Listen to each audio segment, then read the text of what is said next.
மிகப்பெரிய நோயாக இருப்பது தொற்றுக்களால் ஏற்படுகின்ற நோய்கள்.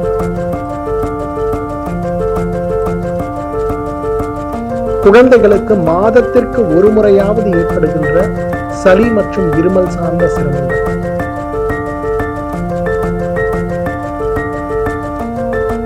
சிரமங்களுக்காக மருத்துவரை சந்திக்கும் போது நோய் எதிர்ப்பு சக்தி குறைவாக இருப்பதால் இந்த குழந்தை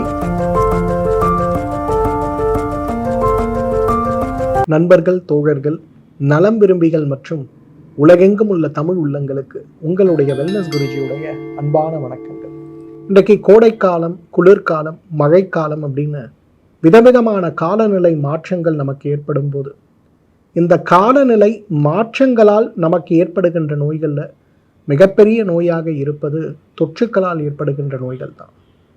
தொற்றுக்கள் அப்படின்னு வரும்போதே நிறைய பேர் சொல்கின்ற மாதிரி உடலுடைய நோய் எதிர்ப்பு சக்தி குறைபாடு அதற்கு அடிப்படை காரணமாக இருக்கிறத நம்ம பார்க்கிறோம். நோய் எதிர்ப்பு சக்தி குறைபாடு அப்படிங்கிறது இன்றைக்கு இந்த கோவிட் பெருந்தொற்றுக்கு பிறகு மிகப்பெரிய அளவில் அனைவராலும் கவனிக்கப்படக்கூடிய ஒரு நிகழ்வாக நம்ம பார்க்கிறோம். குழந்தைகளுக்கு மாதத்திற்கு ஒரு முறையாவது ஏற்படுகின்ற சளி மற்றும் இருமல் சார்ந்த சிரமங்களுக்காக மருத்துவரை சந்திக்கும் போது நோய் எதிர்ப்பு சக்தி குறைவாக இருப்பதால் இந்த குழந்தை அடிக்கடி நோய்வாய்ப்படக்கூடிய சூழல் அதிகமாக இருக்கிறது. நோய் எதிர்ப்பு சக்திக்கான மருந்துகள், நோய் எதிர்ப்பு சக்தியை அதிகப்படுத்தக்கூடிய உணவு முறைகளை பின்பற்றுங்கள்ங்கிற அறிவுரை பொதுவாகவே வழங்கப்படுவதை பார்க்கிறோம். வேலைக்கு நீண்ட தூரம் பிரயாணம் செய்யக்கூடிய நபர்கள், இன்றைக்கு அலுவலகத்தில் மிக அதிகமான தூசுக்கள் மற்றும் தொற்றுக்கள் ஏற்படக்கூடிய வாய்ப்புகள் சந்திக்கக்கூடிய நபர்கள், மருத்துவமனையில் வேலை செய்யக்கூடிய மருத்துவர்கள், செவிலியர்கள், பணியாளர்கள், இது மட்டும் இல்லாமல் இன்றைக்கு அதிகமான தூசுக்கள் இருக்கக்கூடிய சுற்றுப்புற மாசுக்களோடு அவதிப்பட்டு கொண்டிருப்பவர்கள் நாம் யாராக இருந்தாலுமே நமக்கு ஏற்படுகின்ற நோய் அப்படிங்கிறது மிகப்பெரிய அளவில் வருவதற்கான காரணமே நோய் எதிர்ப்பு சக்தி குறைபாடாகத்தான் இருக்கிறத பார்க்கும். முதல்ல நோய் எதிர்ப்பு சக்தி அப்படின்னா என்னங்கிற ஒரு புரிதல் நம்ம அனைவருக்குமே தேவை. நோய் எதிர்ப்பு சக்தி அப்படிங்கிறது உடலில் இருக்கக்கூடிய வெள்ளை அணுக்கள் சார்ந்த ஒரு சிரமமாக, உடலில் இருக்கக்கூடிய வெள்ளை அணுக்கள் உண்டாகி இருக்கக்கூடிய ஒரு காரணியாக மட்டும்தான் பார்க்கப்படுவதை நம்ம பார்க்கிறோம். ஆனால் ஆயுர்வேத மருத்துவம் அப்படி நோய் எதிர்ப்பு சக்தியை பார்ப்பது கிடையாது. நோய் எதிர்ப்பு சக்தினா என்னன்னா, நம்ம சாப்பிட்ற உணவில் இருக்கக்கூடிய சத்துக்கள், அதாவது உணவிலிருந்து கிடைக்கக்கூடிய அமிலங்கள் உடல் அமிலங்களாக மாற்றப்படும் போது, உடல் அமிலங்களாக அவை மாற்றப்படுகின்ற நிகழ்வு முதல்ல உணவு அமிலங்கள் உடல் அமிலங்களாக மாறுவது முதல் நாளிலும், பின்பு இரத்தமாக 2ஆம் நாட்களிலும், 3ஆம் நாளில் அது தசையாக மாறுவதும், 4ஆம் நாளில் கொழுப்பாகவும், 5ஆம் நாட்களில் எலும்பாகவும், 6ஆம் நாட்களில் எலும்பு மஜ்ஜையாகவும், 7ஆவது நாள் தான் அது நம்ம உடம்புல நோய் எதிர்ப்பு சக்தி சார்ந்த காரணிகளாகவும் மாறுவதை பார்க்கிறோம். அப்ப நோய் எதிர்ப்பு சக்திங்கிறது வெறும் நோய் எதிர்ப்பு சக்திக்கான மருந்துகளையோ மாத்திரைகளையோ சாப்பிடுவது தற்காலிகமான ஒரு மாற்றத்தை நமக்கு உண்டாக்கலாம். உடலின் நோய் எதிர்ப்பு சக்தி சீராக இருக்க வேண்டுமேயானின் நம்ம உடம்புல வளர்சிதை மாற்றம் சீராக இருந்தால் மட்டும்தான் அது சாத்தியம். உடலுடைய டைஜஷன் அண்ட் மெட்டபாலிசம்னு சொல்லக்கூடிய உடலுடைய செரிமான சக்தி, செரிமானத்தின் போது உண்டாக்குகின்ற திசுக்களுடைய முறையான ஒரு அமைப்பு மற்றும் செயல்முறை, மற்றும் இந்த மொத்த மாற்றத்தின் போது உருவாகின்ற கழிவுகள் உடலை விட்டு வெளியேறுகின்ற நிகழ்வு, இந்த 3 விஷயங்களும் சீராக இருக்கின்ற ஒரு நிகழ்வு தான் இன்றைக்கு நம்ம உடம்புல நோய் எதிர்ப்பு சக்தியை நிர்ணயிக்கக்கூடிய காரணிகள். பொதுவாக 4 வகையான நோய் எதிர்ப்பு சக்தியை பற்றி நம்ம பார்க்கிறோம். முதலாவது நோய் எதிர்ப்பு சக்தி அப்படிங்கிறது இன்றைக்கு நம்முடைய உடலிலேயே இருக்கின்ற நோய் எதிர்ப்பு சக்தி, சகஜமாக இருக்கக்கூடிய நோய் எதிர்ப்பு சக்தியை முதலாவது வகைன்னு சொல்லுவோம். 2ஆவது வகை அக்வயர்டு இம்யூனிட்டின்னு சொல்லுவோம். நம்ம உடம்புல நோய் தொற்று ஏற்படும் போது இந்த நோய் தொற்றுக்கள் மீண்டும் உடல்ல ஏற்படாமல் இருப்பதற்கு உடல் வெளிப்படுத்தக்கூடிய வழிமுறைகளை சொல்லுவோம். இதற்கு அக்வயர்டு இம்யூனிட்டின்னு சொல்லுவோம். 3ஆவது வயதில் ஏற்படுகின்ற இம்யூனிட்டி.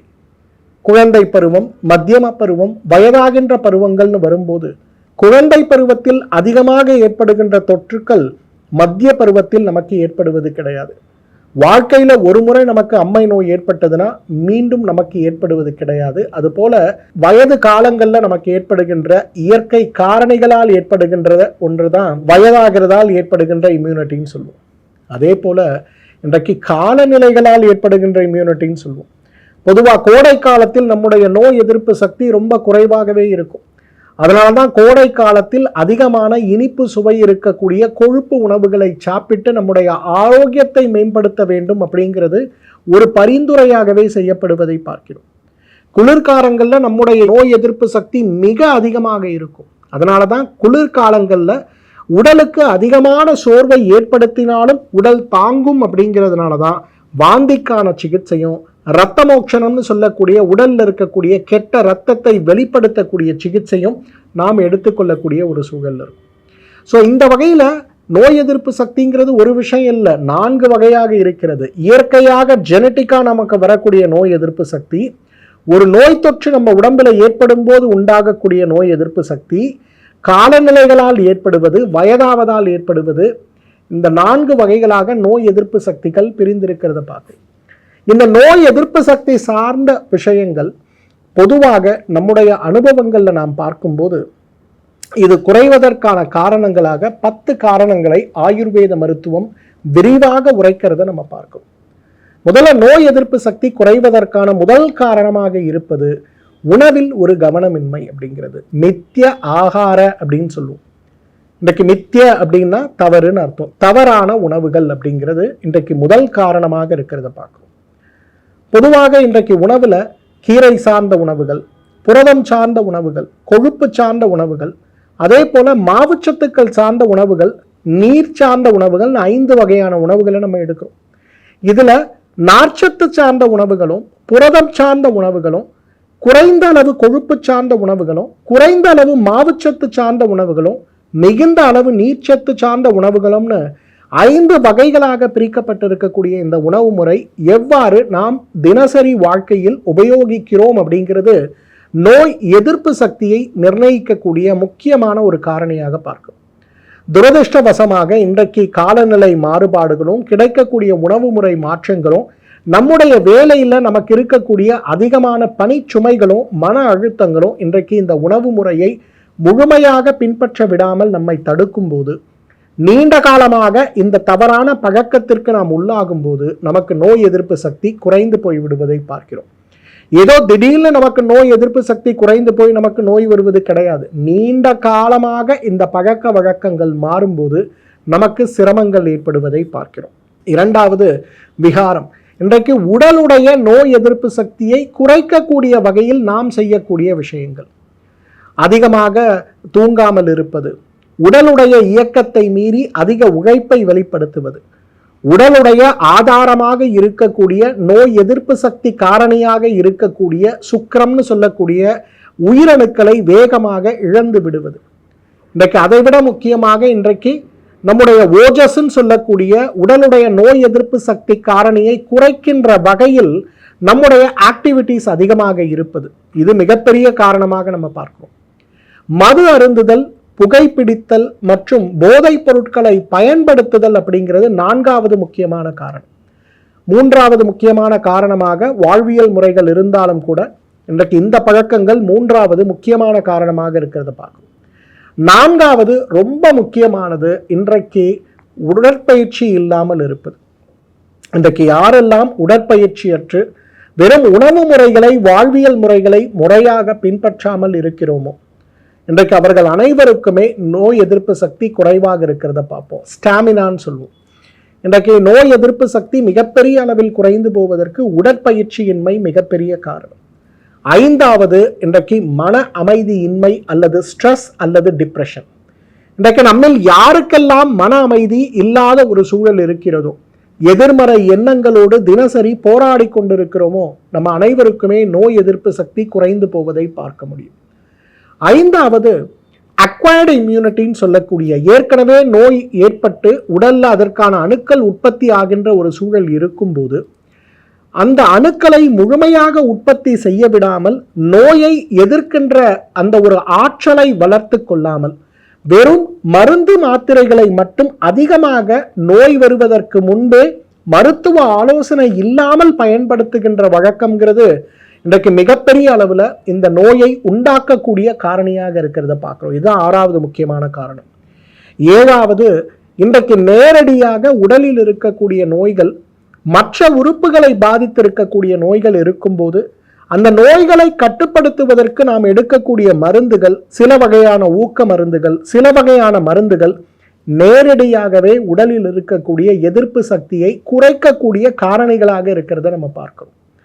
இன்றைக்கு ஒரு கோவிட் பெருந்தொற்று ஏற்பட்ட போது உயிரை காப்பாற்ற கொடுக்கப்பட்ட சில வகையான ஸ்டீராய்டு மற்றும் ஊக்க மருந்துகள் மிகப்பெரிய அளவில் இன்றைக்கு நோய் எதிர்ப்பு சக்தியை குறைக்கின்ற ஒரு காரணியாக இருந்தாலும் கூட அந்த இடத்தில் பயன்படுத்தப்பட்டு வந்ததை பார்க்கிறோம். நுரையீரல் நோய்களுக்கு கொடுக்கப்பட்ட சில மருந்துகள், இன்றைக்கு சிறுநீரக நோய்களுக்கும் இதய நோய்களுக்கும் கொடுக்கப்படுகின்ற சில வகையான மருந்துகள் நோய் எதிர்ப்பு சக்தியை நேரடியாகவே குறைத்து விடுவதை பார்க்கிறோம்.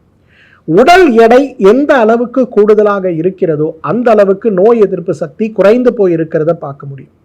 ஒரு உடல் எடை நன்றாக சாதாரணமாக அளவில் இருக்கக்கூடியவர்களுக்கு இருக்கக்கூடிய நோய் எதிர்ப்பு சக்தி காரணிகளையும் கூடுதலாக இருக்கக்கூடிய நோய் எதிர்ப்பு சக்தி காரணிகளையும் பார்க்கும்போது மிகப்பெரிய சிரமம் உடல் எடை அதிகமாக இருப்பவர்களுக்கு இருக்கிறத நம்ம பார்க்க முடியும். இதுக்கு ரொம்ப பெரிய அளவில் நம்ம இன்றைக்கு பார்த்துக்கணும். குழந்தைகள், பெண்கள், அதே போல வயதானவர்கள் ரொம்ப அதிக அளவுக்கு உடல் எடையோடு இருக்கும்போது நோய் எதிர்ப்பு சக்தி மிகப்பெரிய அளவில் பாதிப்பை உருவாக்கிவிடும் அப்படிங்கிறத நம்ம புரிஞ்சுக்கணும். அடுத்து, இன்றைக்கு நோய் எதிர்ப்பு சக்தி குறைவதற்கு மற்றும் ஒரு மிகப்பெரிய காரணம் என்ன தெரியுமா? இன்றைக்கு நாம் எடுத்துக்கொள்ளக்கூடிய உணவில் கலந்திருக்கக்கூடிய வேதியியல் பொருட்களும், சில வகையான பெஸ்டிசைட்ஸ் சொல்லக்கூடிய நச்சு பொருட்களும், சில வகையான உணவு கெடாமல் இருப்பதற்காக சேர்க்கப்படுகின்ற பொருட்களும் தான். இன்றைக்கு எல்லா வகையான பதப்படுத்தப்பட்ட உணவுகளிலும் சோடியம் பென்சோயேட்னு சொல்லக்கூடிய ஒரு கெமிக்கல் சேர்க்கப்படுறத பார்க்கணும்.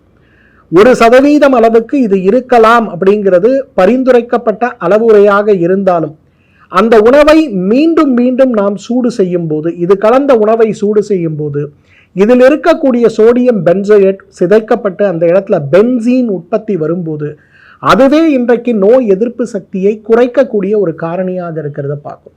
இது எல்லாத்துக்கும் மேல உடலுடைய ராஜ உறுப்புகள்னு சொல்லக்கூடிய உடலுடைய மூளை, இதயம், நுரையீரல், சிறுநீரகங்கள், செரிமான மண்டலம், நரம்பு மண்டலம் இவை பாதிக்கப்படும் போது, இந்த நோய்கள் ஏற்படும் போது நம்ம உடம்பில் ஏற்படுகின்ற மிக மோசமான நோய்களுடைய ஒரு வெளிப்பாடாக நோய் எதிர்ப்பு சக்தி மிகப்பெரிய அளவில் குறைந்து போய்விடுவதை பார்க்க முடியும். புற்றுநோய் நம்ம உடம்புல ஏற்படும் போது, சிறுநீரகம் செயலிழந்து போகும்போது, ஈரல் செயலிழந்து போகும்போது பொதுவாகவே தொற்றுக்களாக இணை நோய்களும் துணை நோய்களும் மிகப்பெரிய அளவில் பாதிப்பை உருவாக்குவதற்கான காரணமே இந்த இடத்தில் இருக்கக்கூடிய நோய் எதிர்ப்பு சக்தி மண்டலம், நம்ம உடம்பில் இருக்கக்கூடிய நோய் எதிர்ப்பு சக்தி காரணிகள் அதோடைய பலத்தை இழந்து போவதாக இருக்கிறத நம்ம பார்க்கணும். இந்த 10 காரணங்கள் மட்டும் இல்லை, இன்னும் நிறைய காரணங்கள் இருக்கிறது. ஒவ்வொரு மனிதனும் தன்னுடைய வாழ்வில் ஆரோக்கியமாக இருப்பதற்கான வரைமுறைகள் என்னங்கிறத புரிந்து அதை பின்பற்றுவதற்கு தேவையான முயற்சிகளை எடுக்காத போது முதல்ல உடல்ல ஏற்படுகின்ற பாதிப்புகளாக நிச்சயமாக இந்த சிரமங்கள் இருக்கிறத நம்ம பார்க்க முடியும். உடம்புல நோய் எதிர்ப்பு சக்தி குறையுது அப்படிங்கிறத நம்ம எப்படி தெரிஞ்சுக்க முடியும்? 5 வகை அறிகுறிகள் முதல்ல உடலுடைய நோய் எதிர்ப்பு சக்தி மிக குறைவாக இருக்குன்னு சொல்றது. முதலாவது, செரிமான மண்டலத்தில் ஏற்படுகின்ற அறிகுறிகளாக பசியின்மை, ஜீரணமின்மை, நன்றாக பசிக்கிறது ஆனால் உட்கார்ந்து அமர்ந்து சாப்பிட முயற்சி செய்யும் போது 2 இட்லிகள் சாப்பிட்டாலே என்னோட வயிறு முழுமையாக நிரம்பி விடுகிறது, எனக்கு பசியின்மை மிகப்பெரிய அளவில் இருக்கிறது, அல்லது ருசியின்மை இருக்கிறது, அல்லது ஜீரணமின்மை இருக்கிறதுன்னு சொல்லக்கூடிய இந்த 3 காரணிகளுமே மிகப்பெரிய அளவில் நம் உடலை பாதித்து விடுவதை பார்க்க முடியும். இது முதலாவது முக்கியமான ஒரு அறிகுறியாக பார்க்கும். இரண்டாவது, நம்முடைய இரத்த மண்டலத்தில் இருக்கக்கூடிய மாற்றங்கள். உடல் இரத்த சோகையை அனுபவிப்பதும், கடுமையான சோர்வு, வேலை செய்வதில் முடிந்த அளவுக்கு ஓய்வெடுக்கலாம் அப்படிங்கிற அளவுக்கு என்ன ஓட்டங்களும், வேலைக்கு போகாமல் வீட்டிலேயே இருப்பதில் இருக்கக்கூடிய ஆர்வங்களும், இன்றைக்கு செய்யக்கூடிய வேலையை நாளைக்கு செய்யலாமா அல்லது தள்ளி போடுகின்ற ஒரு சுபாவமோ, அனைத்துக்கும் மேலாக வேலைக்கு சென்று வந்த பிறகு உடனேயே அரை மணி நேரம் 1 மணி நேரம் தூங்கித்தான் ஆக வேண்டும் இருக்கக்கூடிய சிரமங்களும் இரண்டாவது ஒரு அறிகுறியாக நம்ம பார்க்கணும். மூன்றாவது தசை மண்டலங்கள்ல உடல்ல தசைகள் அனைத்திலும் கடுமையான வலி, காலை எழுந்து கொள்வதிலிருந்து இரவு தூங்குவது வரை ஏன் வலிகள் ஏற்படுகிறதுன்னு சொல்ல முடியாத அளவுக்கு எனக்கு வலிகள் ஏற்படுகிறதுன்னு சொல்லக்கூடியது மூன்றாவது அறிகுறியாக நம்ம பார்க்கிறோம். நான்காவது எலும்புக மண்டலத்தில் ஏற்படுகின்ற வலிகள் மூட்டுகளில் ஏற்படுகின்ற வலிகள் அல்ல, எலும்பு மண்டலத்தில் கடுமையான வலிகளும். ஐந்தாவதாக எலும்பு மஜ்ஜை மண்டலத்தில் வலிகள் ஏற்படும் போது, எலும்பு மஜ்ஜையுடைய செயல்பாடு குறையும் போது உடலில் இருக்கக்கூடிய அணுக்களுடைய உற்பத்தி மிகப்பெரிய அளவில் பாதித்து நாம் இரத்த பரிசோதனை செய்யும் போதே அந்த அணுக்கள் பாதித்திருப்பதை நம்ம பார்க்க முடியும். இந்த 5 அறிகுறிகள் இன்றைக்கு நமக்கு ஏற்படுது அப்படின்னா 5 உடலியல் அறிகுறிகள் நமக்கு ஏற்படும். என்ன ஏற்படும்? கடுமையான சோர்வு, கடுமையான பசியின்மை, அடிக்கடி தொற்று ஏற்படுகின்ற சூழல், மாலை நேரங்களில் கடுமையான உடல் வலி மற்றும் காய்ச்சலோடு கூடி இருக்கக்கூடிய ஒரு சூழல். காய்ச்சலாக இருக்கிறதான் பரிசோதனை பண்ணால் நம்ம உடம்புல காய்ச்சல் இருக்காது. ஆனால் காய்ச்சல் அடிப்பது போலவே கடுமையான ஒரு வலி, ஒரு சோர்வோடு நாம் இருப்பது. இவை அனைத்துக்கும் மேலாக இரவு நேரங்களில் தூக்கமின்மையும், பகல் நேரங்களில் சோர்வுடைய வெளிப்பாடாக மிக அதிக தூக்கமும் நமக்கு ஏற்படுவதை பார்க்க முடியும். இந்த 5இல் ஏதேனும் 3 அறிகுறிகள் நமக்கு இருந்தால் கூட நாம் புரிந்து கொள்ள வேண்டியது நம்ம உடம்புல நோய் எதிர்ப்பு சக்தி மிக குறைவாக இருக்கிறது. நோய் எதிர்ப்பு சக்தி குறைபாடினால் நமக்கு இந்த சிரமங்கள் ஏற்படுகிறது அப்படிங்கிறத புரிஞ்சுக்கணும். இப்போ பொதுவாகவே ஆயுர்வேத மருத்துவம் இந்த நோய் எதிர்ப்பு சக்தி குறைபாடை 3 வாத பித்த கபமாக பிரித்திருக்கிறத பார்க்க முடியும். இப்போ வாதம் சார்ந்த நோய் எதிர்ப்பு சக்தி குறைபாடு நமக்கு வருதுன்னா என்ன ஆகும்? முதல்ல நம்முடைய செரிமான மண்டலம் பாதிக்கப்படும், பசியின்மை அதிகமாகும், உடம்புல ஜீரணமின்மை ஏற்படும், சுவையின்மை ஏற்படும், நாவில் வறட்சி அதிகமாகும், வயிறு உப்புசம் ஏற்படும், வயிற்றில் அடிக்கடி வயிற்றுப்போக்கோ அல்லது கடுமையான மலச்சிக்கலோ மாறி மாறி ஏற்படுவதை பார்க்க முடியும். இது கூடவே உடல் எங்கும் கடுமையான வலி, தசை வலி, மூட்டு வலி, எலும்புகளுடைய வலி, மூட்டுகளை மடக்கி நீட்டும் போது, குனிந்து நிமிரும் போது கடகடவென்று சத்தம் கேட்கின்ற ஒரு சூழலும் ஏற்படுவதை பார்க்க முடியும். அதிகமாக வாத தொற்றுக்கள்னு சொல்லக்கூடிய டைஃபாய்டு சம்பந்தப்பட்ட காய்ச்சல், மலேரியா சம்பந்தப்பட்ட காய்ச்சல், டெங்கு சார்ந்த காய்ச்சல், சிக்கன்குனியா சார்ந்த காய்ச்சல்கள் நமக்கு ஏற்படுவதற்கு முக்கியமான காரணம் வாதம் சார்ந்த நோய் எதிர்ப்பு சக்தி குறைபாடுன்னு நம்ம சொல்லலாம். பித்தம் சார்ந்த நோய் எதிர்ப்பு சக்தி குறைபாடு ஏற்படும் போது நம்ம உடம்புல பசியின்மையும் இருக்கும், அதீத பசியும் இருக்கும். பசிக்கிறதுன்னு உணவு சாப்பிட்டோம்னா செரிக்காமல் இருக்கக்கூடிய சூழலாகி வாந்தி ஏற்படுகின்ற ஒரு நிலை ஏற்படும். மிக அதிகமான வலிகளும் மிக அதிகமான வேதனைகளும் நமக்கு ஏற்படுவதை விட இன்றைக்கு உடல் முழுவதும் கடுமையான எரிச்சலோடு கூடி உடல்ல ஏற்படுகின்ற வலிகள், தோல் நோய்கள், தோல் அரிப்பு, தோள்களில் கடுமையான வறட்சி, பாத வெடிப்பு, நாக்குப்புண், வாய்ப்புண், குடல் புண், உணவு குழல் எரிவு போன்ற நோய்கள் விடாமல் துரத்தி கொண்டே இருக்கிறத நம்ம பார்க்க முடியும். கபம் சார்ந்த நோய் எதிர்ப்பு சக்தி குறைபாடு நமக்கு ஏற்படும் போது என்ன ஆகும்? உடல்ல சளி, இருமல், வழக்கமாக வாதத்திலும் பித்தத்திலும் நோய் எதிர்ப்பு சக்தி குறைபாடு ஏற்படும் போது உடல் எடை குறையும். ஆனால் கபத்தில் நோய் எதிர்ப்பு சக்தி குறைபாடு ஏற்படும் போது உடல் எடை வேகமாக அதிகரித்து விடுவதை நாம் பார்க்க முடியும். நான் குறைந்த உணவு சாப்பிட்றேன், என்னால் சாப்பிடவே முடியல, இருந்தாலும் என்னுடைய எடை அதிகரித்து கொண்டே போகிறதுன்னு கவலையில் இருப்பவர்கள் நாம் யாராக இருந்தாலும் இந்த வகை மாற்றங்கள் இருக்கிறதா அப்படிங்கிறத நம்ம பார்த்துக்கணும். இது எல்லாத்துக்கும் மேல இன்றைக்கு வாதமும் பித்தமும் கபமும் ஒன்றாக சேர்ந்து முக்குற்றத்தால் ஏற்படுகின்ற நோயாக மாறும்போதுதான் இன்றைக்கு மிகப்பெரிய நோய் எதிர்ப்பு சக்தி குறைவதால் ஏற்படுகின்ற நோய்கள்னு சொல்லக்கூடிய காச நோய்களில் ஆரம்பித்து, புற்றுநோயில் ஆரம்பித்து, இன்றைக்கு எய்ட்ஸ்ன்னு சொல்லக்கூடிய HIV நோய் வரை இன்றைக்கு நம்ம பார்க்கும்போது வாதமும் பித்தமும் கபமும் குறைந்து போய் அந்த இடத்துல முக்குற்றங்களும் ஒன்றாக சேர்ந்து ஏற்படுகின்ற உடலுடைய அடிப்படை நோய் எதிர்ப்பு சக்தி மண்டலமே சிதைந்து போகின்ற ஒரு நோயாக அது ஏற்படும் போது கடுமையான பாதிப்பை உடல் அடைவதை பார்க்க முடியும். சோரியாசிஸ் நோய் ஏற்படுவதும், மூல நோய் ஏற்படுவதும், சிறுநீரக பாதிப்புகள் ஏற்படுவதும், இதய நோய்கள் ஏற்படுவதும், ஈரல் நோய்கள் ஏற்படுவதும், விதவிதமான நோய்கள் ஏற்படுவதற்கான காரணங்களை நாம் பார்த்தாலும் கூட இந்த எல்லா விதமான நோய் எதிர்ப்பு சக்திகளுக்கும் மிகப்பெரிய ஆதாரமாக விளங்குவது நம்முடைய செரிமான மண்டலம் தான். செரிமான மண்டலமும் ஈரலுடைய செயல்பாடும் சீராக இருக்கின்ற வரை நமக்கு எந்த விதமான நோய் எதிர்ப்பு சக்தி குறைபாடும் ஏற்படாது.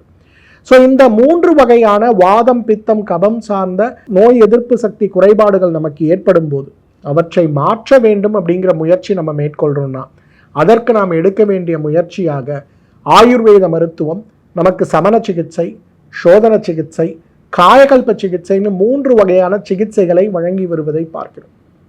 பொதுவாக சமண சிகிச்சை அப்படிங்கிறது என்ன?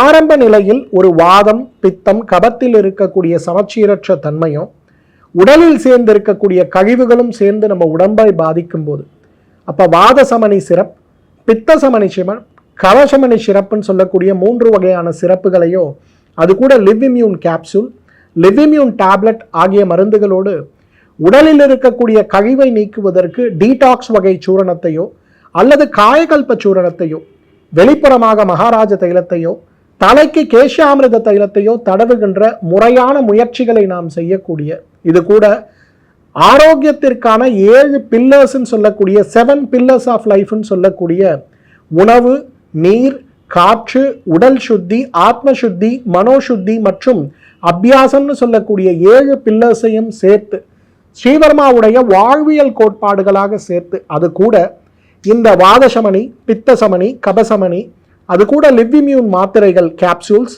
லிவ் இம்யூன் மாத்திரைகள் டேப்லெட்ஸ், அது கூட இந்த டீடாக்ஸ் வகை அல்லது காயகல்பம் சார்ந்த சூரணங்களில் ஏதேனும் ஒன்று, அது கூட உடலுடைய வெளிப்புறத்தில் பூசுவதற்காக மகாராஜ தைலம், உடலுடைய தலைப்பகுதியில் பூசுவதற்காக கேஷாமிருத தைலம்னு சொல்லக்கூடிய இந்த அடிப்படை விஷயங்களை நாம் பின்பற்ற ஆரம்பித்தோம்னா ஆரம்ப நிலையில் இருக்கக்கூடிய அந்த நோய் எதிர்ப்பு சக்தி குறைபாடுகள் படிப்படியாக மாற்றமடைவதை பார்க்க முடியும். பொதுவாக நோய் எதிர்ப்பு சக்தி குறைபாடினால் ஏற்படுகின்ற நோய்கள் அப்படிங்கிறது, நோய் எதிர்ப்பு சக்தி குறைபாடு அப்படிங்கிறது நமக்கு சரியாவதற்கே நமக்கு குறைந்தது 7 மண்டலங்கள் தேவை. முதல் மண்டலம் அப்படிங்கிறது வாதத்தையும் பித்தத்தையும் கபத்தையும் சீராக்குவதற்கே நமக்கு தேவை. இரண்டாவது மண்டலம் நம்முடைய செரிமான மண்டலத்தை பலமாக்குவதற்கும், பின்பு இரத்த மண்டலம், பின்பு நம்முடைய தசை மண்டலம், கொழுப்பு மண்டலம், எலும்பு மண்டலம், எலும்பு மஜ்ஜை மண்டலம், பிறகு நம்முடைய நோய் எதிர்ப்பு சக்தி மண்டலம்னு இந்த 7 மண்டலங்களும் சீராகி நம்முடைய நோய் எதிர்ப்பு சக்தி சீராவதற்கு குறைந்தது நமக்கு 7 மண்டலங்கள் தேவை. இந்த சமண சிகிச்சையை நாம் முறையாக அந்த 7 மண்டலங்கள் எடுத்துக்கொள்ளும் போது நோயற்ற வாழ்வு, தொற்றற்ற வாழ்வு, இந்த நோயினால் ஏற்பட்டிருக்கக்கூடிய உடல்ல இருக்கக்கூடிய அனைத்து வகையான சிரமங்களும் படிப்படியாக மாற்றமடைவதை பார்க்க முடியும். அதே போல சோதன சிகிச்சை, இன்றைக்கு உடல்ல இருக்கக்கூடிய கழிவுகளை வெளியேற்ற வேண்டும். ஏதேனும் ஒரு பெருந்தொற்று நம்மை அடைந்து குணமாகி இருக்கிறோம், ஒரு கோவிட் பெருந்தொற்று, டெங்கு காய்ச்சல், மலேரியா காய்ச்சல், டைஃபாய்டு காய்ச்சல், சிக்கன்குனியா காய்ச்சல் போன்ற காய்ச்சல்கள் நம்ம உடம்புல ஏற்கனவே வந்துட்டு அது குணமாயிருக்கு. ஆனால் இன்னும் அதோடைய சோர்வுகளும் பலவீனங்களும் உடலுடைய இயக்கங்களும் இன்னும் நோய் எதிர்ப்பு சக்தி மண்டலம் தீராமல் நம்மை சிரமப்படுத்தி கொண்டிருக்கிறது அப்படின்னு வரும்போது அதை மாற்றுவதற்கு நாம் எடுக்கக்கூடிய முயற்சி தான் சோதன சிகிச்சை.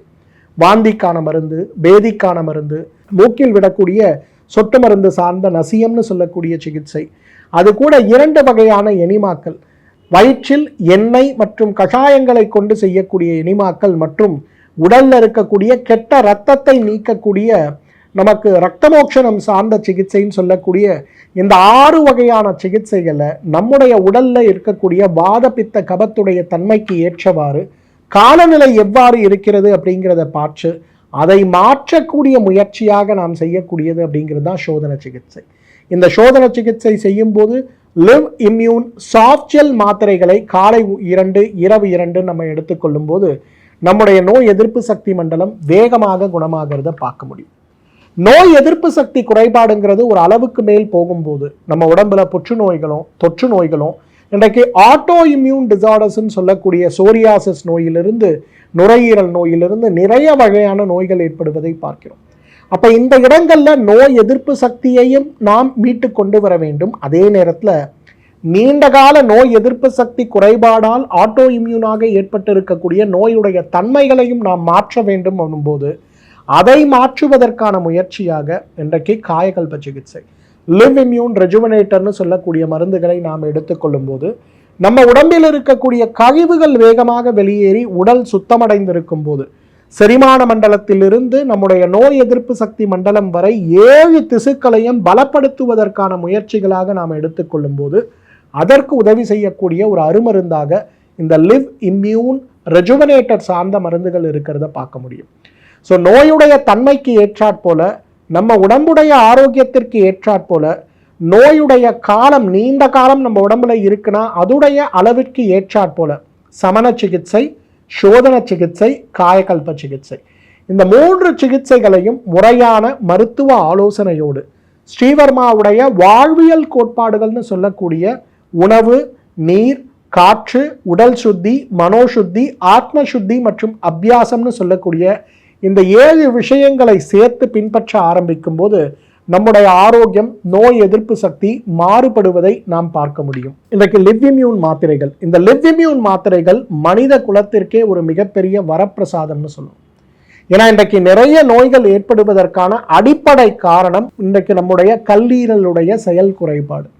கல்லீரல் மட்டும் இல்ல, உடம்புடைய ராஜ உறுப்புகள்னு சொல்லக்கூடிய மூளை, இதயம், ஈரல், நுரையீரல், செரிமான மண்டலம், சிறுநீரக மண்டலம் மற்றும் நரம்பு மண்டலம்னு சொல்லக்கூடிய இந்த 7 மண்டலங்களும் ஒன்றாக ஒரு சேர ஒருமித்து வேலை செய்யும் போது நம்ம உடல்ல உருவாகக்கூடிய ஆற்றலை தான் நம்ம நோய் எதிர்ப்பு சக்தின்னு சொல்றோம். அப்ப நம்மலாம் நோய் எதிர்ப்பு சக்தி அப்படின்னா, நோய் எதிர்ப்பு சக்திக்கு உதவக்கூடிய இந்த 7 மண்டலங்களுடைய செயல்பாடுகளை நாம் சீராக்க வேண்டும் இல்லையா? இதற்கு நமக்கு உதவி செய்கின்ற அழகான ஒரு அருமருந்து தான் இந்த லிவ் இம்யூன் கேப்சூல்ஸ். இந்த லிவ் இம்யூன் கேப்சூல்ல நம்ம பார்த்தோம்னா இன்றைக்கு நிலவேம்பு, கரிசலாங்கண்ணி, மஞ்சள், நாயுருவி, துரோண புஷ்பின்னு சொல்லக்கூடிய தும்பை, அந்த மாதிரி அமுக்கராக்கு முதல் கொண்டு அனைத்து வகையான மூலிகைகளும் கிட்டத்தட்ட 8-9 வகையான மூலிகைகள் சேர்ந்த ஒரு மூலிகை தொகுப்பாக இருக்கக்கூடிய இந்த லிவ் இம்யூன் மாத்திரைகளை நாம் எடுத்துக்கொள்ளும் போது நம்முடைய ஆரோக்கியம் மிகப்பெரிய அளவில் மாறுபடுவதை பார்க்க முடியும். இன்றைக்கு நம்முடைய வாழ்வியல் கோட்பாடுகள்னு சொல்லக்கூடிய உணவு, எதை சாப்பிடணும் சாப்பிடக்கூடாது அப்படிங்கிற ஒரு முயற்சிகள் வரும்போது இந்த லிவ் இம்யூன் மாத்திரைகள் எந்தெந்த நோய்களுக்கு மிகப்பெரிய ஒரு பலனாக இருக்கும்னா, எல்லா விதமான நோய் எதிர்ப்பு சக்தி குறைபாடுகள், அதாவது ப்ரிவென்ஷன், கியூர், ரெஜுவனேஷன் சொல்லக்கூடிய 3 நோய்களுக்குமே இந்த லிவ் இம்யூன் மாத்திரைகள் மிகப்பெரிய பலன் கொடுக்கறத நம்ம பார்க்க முடியும். ப்ரிவென்ஷன், ஒரு நோயற்ற வாழ்க்கை எனக்கு வேணும் அப்படின்னா என்னுடைய செரிமான மண்டலமோ என்னோட நோய் எதிர்ப்பு சக்தி மண்டலமோ சீராக இருக்கணும். கியூர், எனக்கு ஏற்கனவே நோய் எதிர்ப்பு சக்தி மண்டல நோய்கள் இருக்கிறது, இதிலிருந்து முழுமையாக வெளியேறணும் அப்படின்னு வரும்போது கியூர். ரெஜுவனேஷன், ஏற்கனவே நோய்கள் வந்து குணமாக இருக்கு, மீண்டும் மீண்டும் இது சார்ந்த தொற்றுக்களுக்கு நாம் போகக்கூடாதுன்னு சொல்லும்போது ரெஜுவனேஷன் வரதை பார்க்குறோம். அப்போ 3 வகையான விஷயங்களுக்கும் இது தேவை. குறிப்பாக நோய்கள் வரும்போது மஞ்சள் காமாலை நோய்கள், தொற்றுக்களால் ஏற்படுகின்ற ஈரல் நோய்கள், ஈரல் மற்றும் மண்ணீரல் வீக்கத்தல் நமக்கு சிரமப்படும் போது நமக்கு உதவி செய்யக்கூடிய அழகான மருந்து, பசியின்மை, வயிறு எரிச்சல் சார்ந்த, வயிறு உப்புசம் சார்ந்த நோய்கள், ஜீரணமின்மை சார்ந்த நோய்கள், வயிற்றில் கிருமிகளால் ஏற்படுகின்ற தொற்றுக்கள் சார்ந்த நோய்கள், கடுமையான மலச்சிக்கல் சார்ந்த நோய்கள், ஈரலை பலப்படுத்த மண்ணீரல், கணையம் மற்றும் பித்தப்பையை பலப்படுத்த, இவை அனைத்துக்கும் மேலாக நம்முடைய நோய் எதிர்ப்பு சக்தி மண்டலத்தை பலப்படுத்த இந்த லிவ் இம்யூன் மாத்திரைகளை காலை 2, இரவு 2 உணவுக்கு முன்பு நாம் எடுத்துக்கொள்ளும் போது நம்முடைய ஆரோக்கியம் மேம்படுவதை பார்க்க முடியும். சமண சிகிச்சைன்னு வரும்போது வாத சமணி காலை வேளையிலையும், பித்த சமணி மதிய வேலைகளையும், கபசமணி மாலை வேலைகளையும், டீடாக்ஸ் சூரணம் அல்லது காயகல்ப சூரணம் இரவு வேளையும் நாம் எடுக்கும்போது நம்முடைய ஆரோக்கியம் மேம்படுவதை பார்க்க முடியும். உணவுல என்னெல்லாம் நம்ம சேர்க்கலாம்? காய்கறிகளில் பச்சை நிறமான காய்கறிகள், பீன்ஸ் வகை காய்கறிகள், கேரட்டு, பீட்ரூட்டு, தக்காளி, கீரை வகைகள் அனைத்தையுமே சேர்க்கலாம்.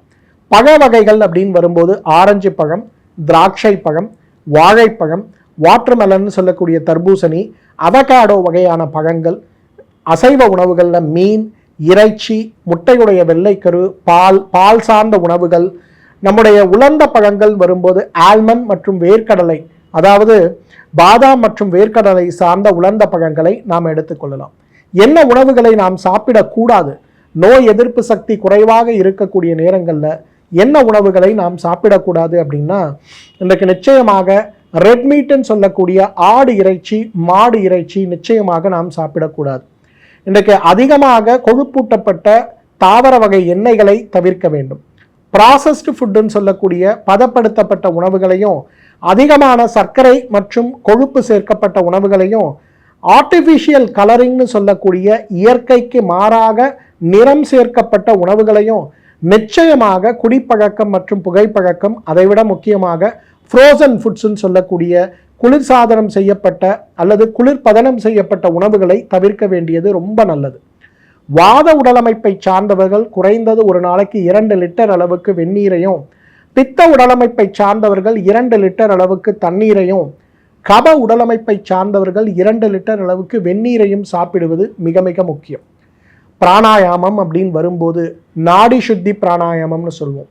இதை 1 to 5 வரை தொடர்ந்து செய்யும் போது உடல்ல மிகப்பெரிய மாற்றம் ஏற்படுவதை பார்க்க முடியும். யோக பயிற்சிகள் அப்படிங்கிறது தனிநபருக்கு உட்பட்டது. இருந்தாலும் கூட பொதுவாக செய்யக்கூடிய ஆசனங்களாக சர்வாங்காசனம், ஹலாசனம், புஜங்காசனம், தனுராசனம், திரிகோணாசனம் ஆகிய ஆசனங்களை நாம் செய்யும் போது நம்முடைய நோய் எதிர்ப்பு சக்தி மண்டலம் நன்றாக சீராக வேலை செய்வதை நாம் பார்க்க முடியும்.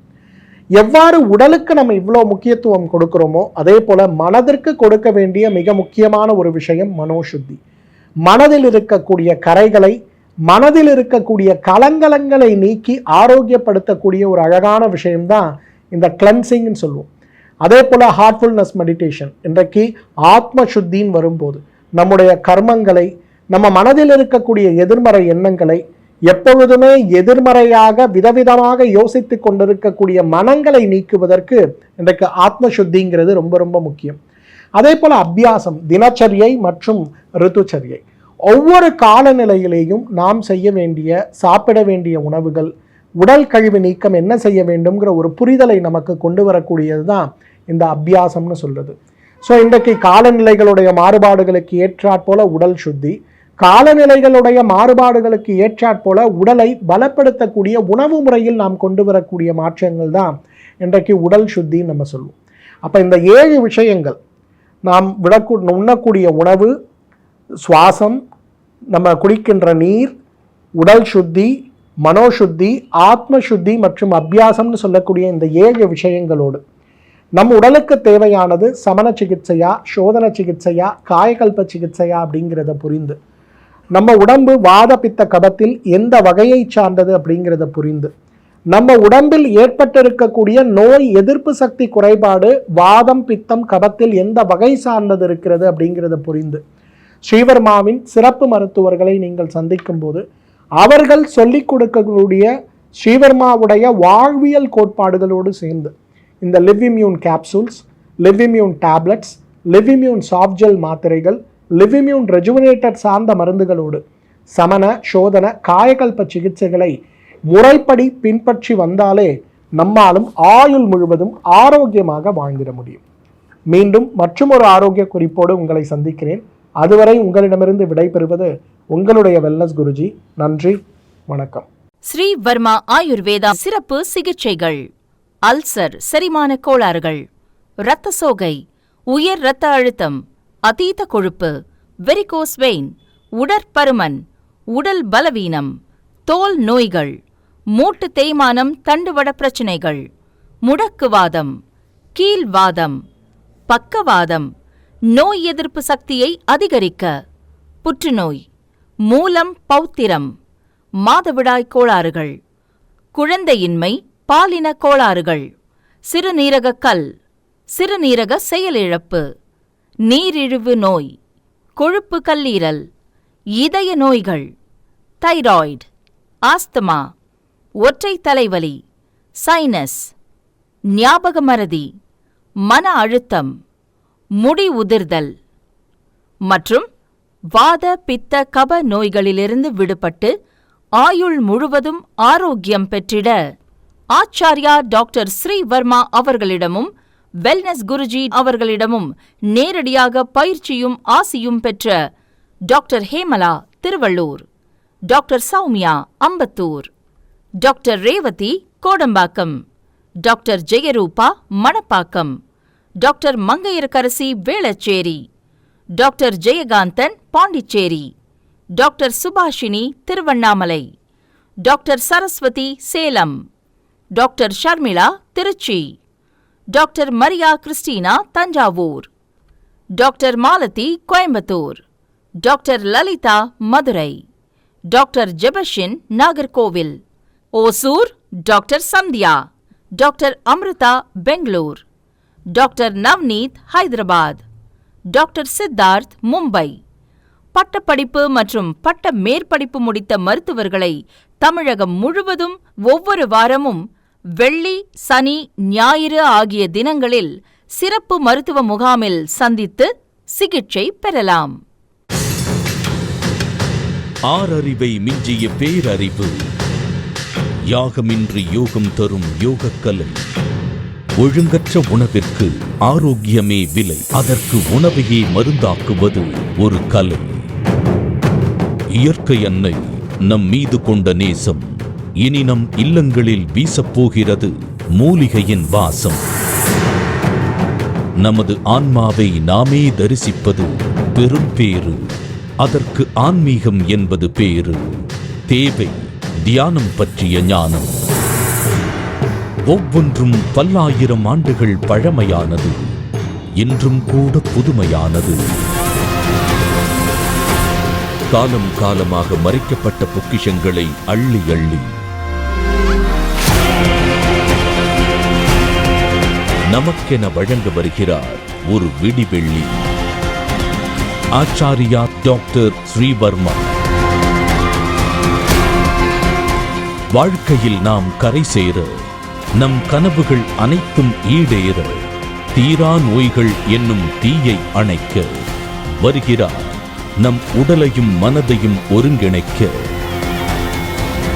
இவர் அறிவையும் ஞானத்தையும் தேடி தேடி சேர்க்கவில்லை தனக்காக, அத்தனையும் வாரி வழங்க வருகிறார் நமக்காக. இது ஆரோக்கிய வாழ்வின் அடிநாதம். ஆயுள் தரும் ஆயுர்வேதம். டாக்டர் வர்மாஸ் ஆரோக்கியமும் ஆன்மீகமும்.